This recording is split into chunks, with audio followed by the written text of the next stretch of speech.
The Joe Rogan Experience. I was ringside when Deontay Wilder knocked out Breazeale. I was in Brooklyn for that with my brother. Dude. That guy.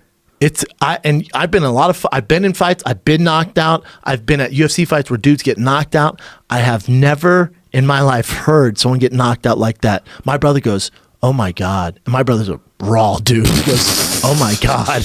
And they sat us next to his family. And it ruined it for me because you can't cheer. I saw the wife. I just went, "Oh my God." Yeah. I didn't cheer. I wouldn't cheer anyway. Bro. But I was just like, "Oh my God." And this, the funniest part is my boy, shout out to Brian Daly at Showtime, goes, "So in between rounds, probably 2 and 3, Jim Gray's going to come and interview about your Showtime special." I go, "Oh, that'd be cool." They tell me the day before, so you had this nice outfit. My brother's looking all Did you fresh. really think it was going to get to round 2 I thought it was going to go under 4. I didn't think 1 round, but I thought there was a chance. They sent me there, and they're like, "Jim Gray's going to come," and then, so I went, "All right, you should probably get out of here, huh? You should probably get out of here."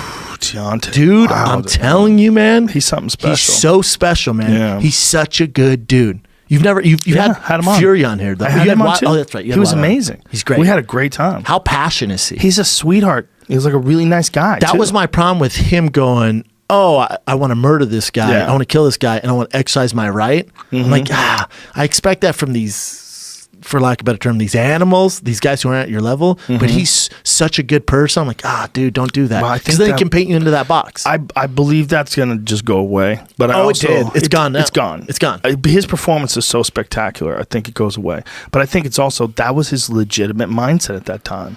You know, I mean, that guy, if you listen to my podcast when I interviewed him and talked about how he got into boxing because of his daughter, he's doing it on yours as well. Yeah. Talk about that. Yeah. That's a special person, man. I mean, he became a bronze medalist in the Olympics after 1.5 years of boxing. That's insane. That's how special he is. That's insane, man. You got to imagine if he was in 1.5 years of boxing and he's entering into the Olympics, he's going to be having matches against guys who have 10 years experience, easy. Hundreds of fights more. Hundreds of amateur fights. Hundreds and he's got like virtually no experience, and he's not like the slickest guy in the world either. So he has to be able to take a shot.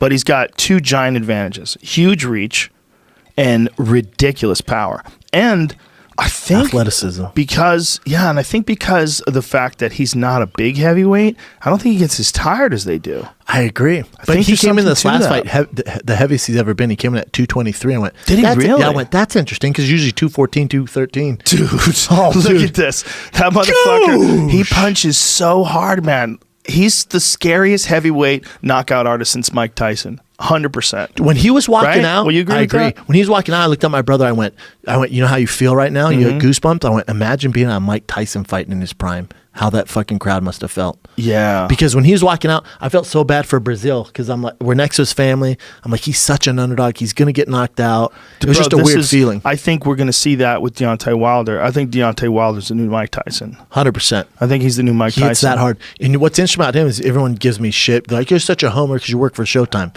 No.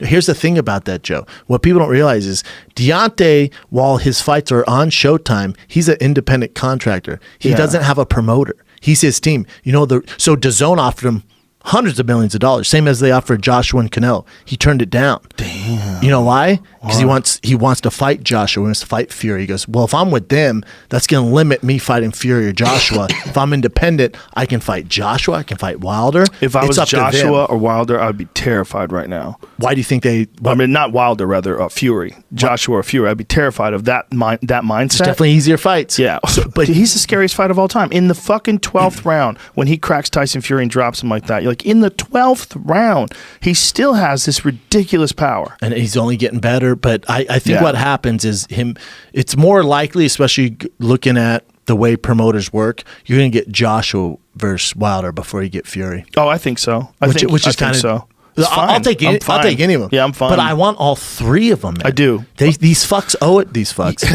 It's context, remember? These fucks owe it to boxing. Yes. To the legacy of boxing to fight each other. Well, it's one of those rare moments in the heavyweight division where you have 3 unbelievably compelling guys. And then one of them was a former champion who, by the way, the last fight was a draw, and I thought he should have won a decision. So if you look at it, I thought he should have won a decision, but I agree with the result. Me too. It's real squirrely. Preach. Because the way Wilder hurt him dropped him, and then knocked him down and almost had him flatlined in the 12th. And if you go over the actual count, the actual 10 count from 1 to 10 from the time he dropped, which is not what Tyson Fury's job is. Tyson Fury's job is to get up and the referee says 9. And he did that. He did that. But if you go by an actual clock. About 11 or 12, isn't it? Yeah, you go by an actual clock. It's about 11 or 12 seconds. Yeah, Tyson Fury lost that 10 count. But Fury could he have won the gotten rounds. up? Yes. Fury won more rounds. Hands down, he outboxed him. But Yeah. you're right. That count was longer than 10. Yeah, he should have. If you were just going by 10 seconds,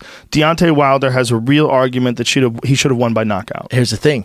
That's why I like the draw. Yes, That's why the perfect, draw is perfect, fantastic. perfect. Cool. Run it back. Let's Yeah. get a clear winner. Yeah, And then run it back. Joshua, who's this animal out there, who's just this fucking, he's so damn good. He's just But what like, the all right, fuck let's is do it? this. Honestly, though, what the fuck is a 10 count for if it's not 10 seconds? Why does the referee get to Human make error? the count? Human error? There should be in every fucking corner, wherever the fight is, there should be a clock. And then when someone goes down, someone else, not the referee, hits that button. Isn't it This weird guy the has ref 10 goes seconds. 1, Oh, you could really 2, 3, 4, 5, 6. Because couldn't you go 1, 2, Yeah. 3, 4, Yeah. 5? Yeah. But he goes 1. Not only that, he's jacked up with adrenaline. There's a huge knockout the crowd. He might want a guy to get up. He might want a guy to get up. He might want to help him. He has He might interest. take extra time to rub the gloves on his chest. Correct. Ask him a couple questions. You good Are you to go? okay? Are you good? Hey, And they grab walk towards me. Yes. Walk towards me. What's Yeah. today's date? You could do all that Yeah. shit. You can give him a little bit of a break. Do you like the human error part? Like same with No. baseball. Like the No. umps, they fuck up No. all the time.